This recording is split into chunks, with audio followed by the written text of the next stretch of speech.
message from the French people remains loud and clear. President Emmanuel Macron may have scrapped the fuel tax that initially sparked the yellow jacket protests, but is it a case of too little, too late?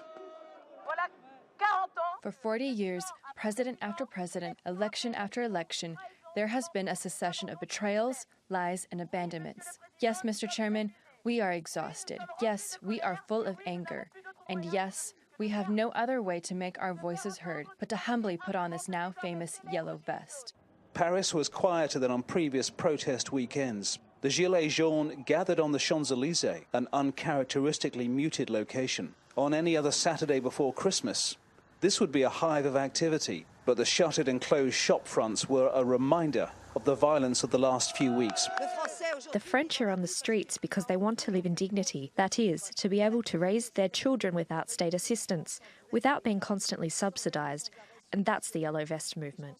This week, though, the crowds were smaller, the yellow jackets numbering under 3,000, compared to the 8,000 who were out in the capital last weekend. Across the country, some 60,000 turned out to protest, according to the police, including in the cities of Bordeaux, Marseille, Lyon and Toulouse, while in the port of Calais, the main access road was blocked.